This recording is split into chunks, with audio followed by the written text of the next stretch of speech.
Hello दोस्तों, मैं आप सभी का मित्र कुमार गौतम आपके अपने channel SP with legal knowledge परिवार पर सभी का स्वागत करता हूं। हम बात कर रहे हैं प्राचीन भारत के इतिहास के बारे में। प्राचीन भारत के इतिहास का हमने वैदिक सभ्यता तक की सारे देख लिए। वैदिक सभ्यता और उत्तर वैदिक सभ्यता दोनों सभ्यताओं को हमने अच्छे से जाना। आज हम जानेंगे वैदिक साहित्यों के बारे में। उनके साहित्य कौन कौन से हैं, इन सब के बारे में हम जानते हैं। आइए हम ज़्यादा देर न करते हुए अपने पॉइंट्स की तरफ बढ़ते हैं।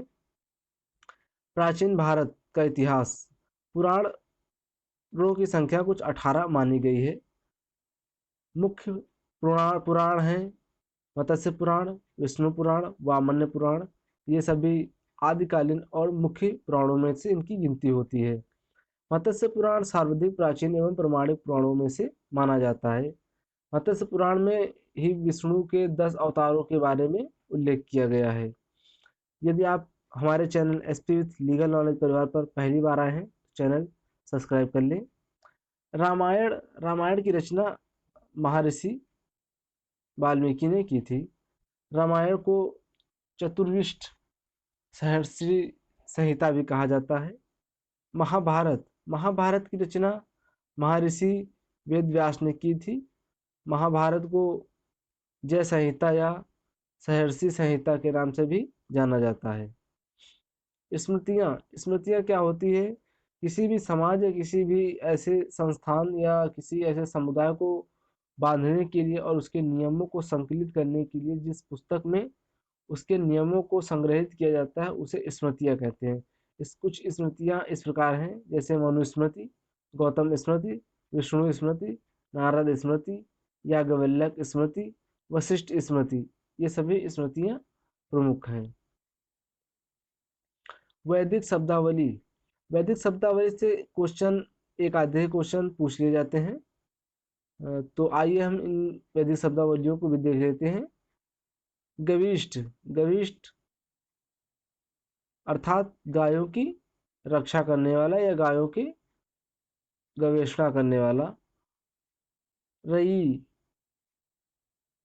वैदिक युग में संपत्ति के लिए प्रस्तुत। अद्ययु देवताओं में श्रद्धा न रखने वाला अद्ययु कहलाता है। अब्राह्मण्य वेदों को न मानने वाला अब्राह्मण्य कहलाता है। अजन्म यज्ञ न करने वाला अजन्म कहलाता है। अनास कटुवाणी वाले इसका प्रयोग आर्यों की आर्यों की आर्यों के शत्रु पंडियों के लिए भी किया जाता है। ब्राजपति यानी चारागाह का अधिकार। कुल्प परिवार का मुखिया। ग्रामीणी लड़ाकू दलों का प्रधान।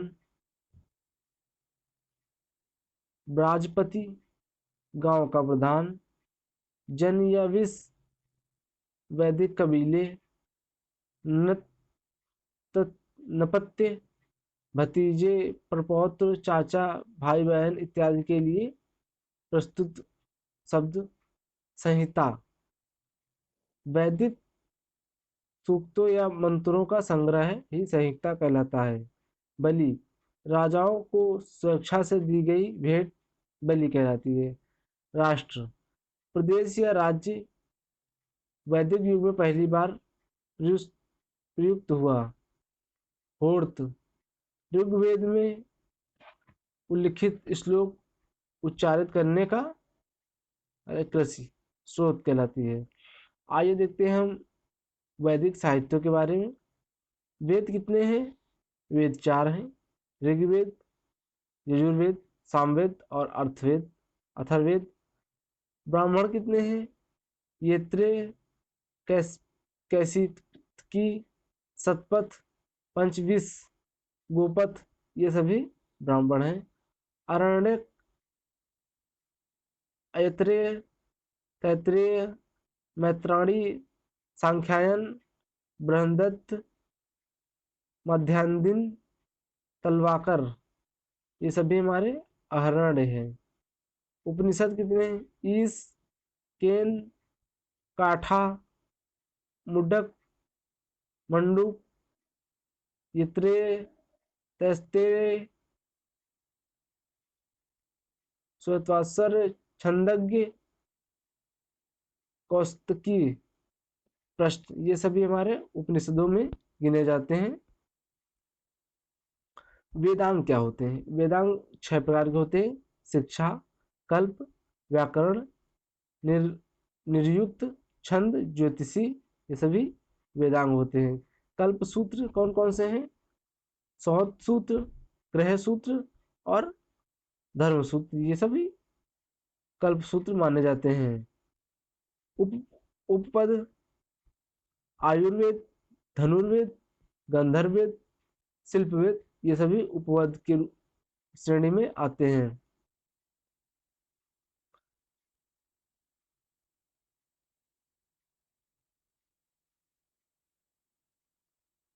सैंधव सभ्यता और वैदिक सभ्यता की तुलना के बारे में आइए हम देखते हैं।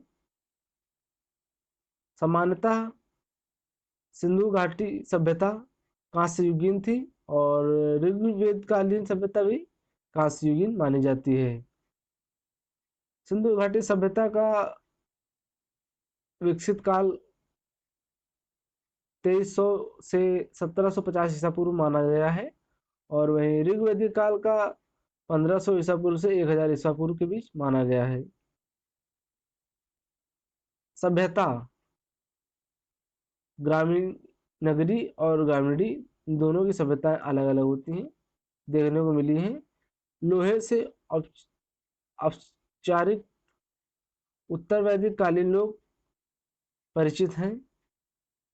घोड़े से परिचित हैं। व्याघ्र हाथी से परिचित उत्तर वैदिक काल में परिचित हैं। पवित्र पशु बैल व गाय है। मूर्ति पूजा अप्रचलित नहीं है। लिंग पूजा करते थे, घृणा करते थे। देवमंडल देवियों की प्रधानता या देवताओं की प्रधानता, लेखन से परिचित या अपरिचित। रक्षा उपकरण अपविशिष्ट एवं अल्पसंख्या में प्राप्त। राजसत्ता ग्रहणात्मक होने वाली अनुपालन व राजतंत्रात्मक। वन लाइनर कुछ क्वेश्चन दिए गए हैं। अथर्ववेद में सभा और समिति को प्रजापति की 2 पुत्रियों के रूप में जाना गया है। ऋग्वेद में सर्ध, व्रात, गण, ये सभी सैनिक की इकाई के रूप में माने जाते थे। अनस शब्द का प्रयोग बैलगाड़ी के रूप में किया गया है। अग्निदेव को पथिकृत कहा जाता है। भीषज वैदेव को कहते हैं। जब आर्यों का आगमन भारत में हुआ था तब ये तीनों श्रेणियों में विभाजित थे: योद्धा अथवा अभियोजन, पुरोहित और सामान्य जन। शूद्रों के चौथे वर्ण का उद्भव ऋग्वैदिक काल के अंतिम पैरा से हुआ है। आर्य सोम को अमृत पेय भी कहते थे। ऋग्वेद में अमूर्त देवता 2 थे: श्रद्धा और मनु। औद्योगिक काल में विवाह की आयु 17 से 18 वर्ष मानी जाती है। ऋग्वैदिक काल में सामाजिक विभेद का मुख्य कारण आर्यों द्वारा स्थानीय निवासियों पर विजय थी। अग्नि पूजा का महत्व ईरान में भी देखने को पाया गया है। आर्यों ने सर्वप्रथम तांबे का इस्तेमाल शुरू किया। ऋग्वेद में गंगा, यमुना, सरयू नदियों का कई बार उल्लेख मिलता है। ऋग्वैदिक और उत्तर वैदिक काल की तुलना आइए देखते हैं। ऋग्वैदिक काल का समय 1500 ईसा पूर्व से 1000 ईसा पूर्व माना जाता है और वहीं उत्तर वैदिक काल का समय पीरियड 1000 से 600 ईसा पूर्व माना जाता है। उत्तर ऋग्वैदिक काल का मुख्य ग्रंथ है ऋग्वेद, और उत्तर वैदिक काल का मुख्य ग्रंथ है यजुर्वेद, सामवेद, अथर्ववेद, ब्राह्मण ग्रंथ, आरण्यक ग्रंथ और उपनिषद। ये सभी उत्तर वैदिक कालीन ग्रंथ के रूप में जाने जाते हैं। भौगोलिक ज्ञान, पाकिस्तान, पंजाब, सिंध, ये सभी भौगोलिक ज्ञान ऋग्वैदिक कालीन लोगों को थे। और वहीं उत्तर वैदिक कालीन लोगों को संपूर्ण दोआब, पूर्वी बिहार व विंध्य क्षेत्र के बारे में उन्हें ज्ञात था। पर्वत, मुंजवर्त या हिमाचल, कुंज, चित्रकूट, मैनाक, ये सभी पर्वत हैं और इनकी कुछ श्रृंखलाएं हैं। सागर, संभवतः अरब सागर, हिंद सागर, महासागर, पश्चिम बंगाल की खाड़ी, ये सभी सागर के रूप में जाने जाते हैं। समाज, पितृसत्तात्मक व पितृसत्तात्मक। वर्ण व्यवस्था अंतिम समय में प्रचलित नहीं थी, प्रचलित हो गई उत्तर वैदिक काल तक। गोत्र व्यवस्था प्रचलित नहीं थी और उत्तर वैदिक काल तक गोत्र व्यवस्था भी प्रचलित में आ गई। आश्रम व्यवस्था, कोई साक्ष्य नहीं मिला है, विकास प्रारंभ हुआ ही था। पर्दा प्रथा और बाल विवाह, ऋग्वैदिक काल में ये सब अमान्य थे और वही उत्तर वैदिक काल में ये सब प्रचलित में नहीं थे। विधवा विवाह, स्पष्ट साक्ष्य नहीं है, बल्कि यह विधवा विवाह प्रचलित था। स्त्रियों की दशा अच्छी थी, हास नहीं हुआ था ऋग्वैदिक काल में, और उत्तर वैदिक काल में इनका हास हुआ था। शासन इनका राजतंत्रात्मक शासन था उत्तर वैदिक काल में, और वहीं वैदिक काल में राजतंत्रात्मक था। कबीलाई परिषद या समिति और विदत, स्थिति मजबूत थी और स्थिति कमजोर थी। राजा, जनता चुनती थी राजा को। स्थिति मजबूत हुई इसी राजा की।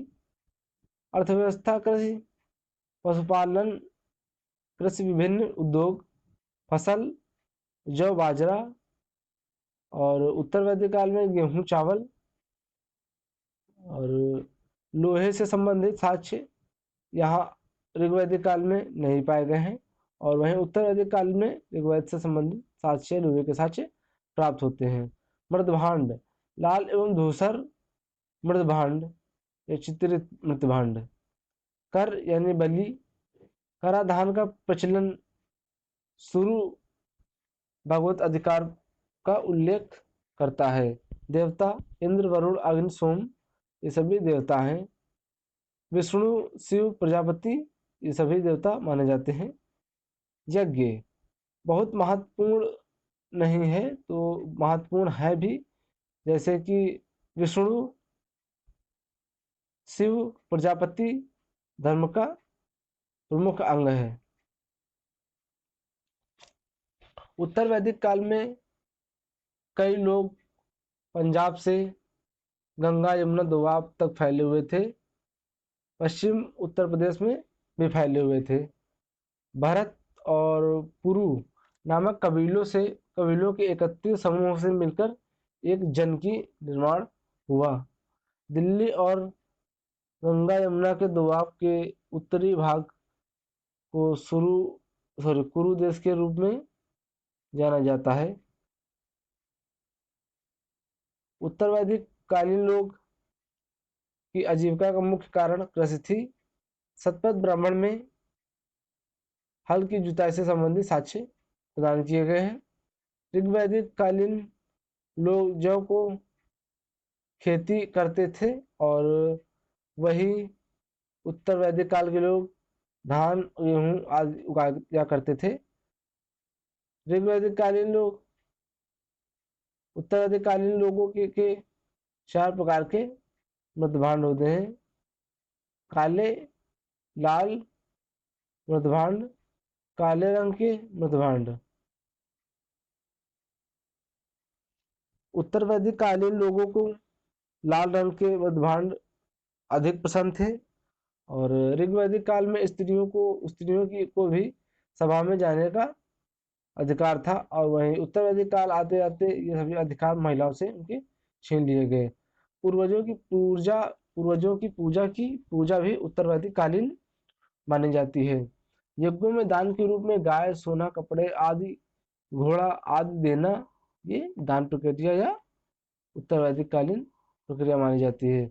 उत्तर वैदिक कालीन में की गई जनपद और राज्यों का बना हुआ प्रारंभ मिलता है।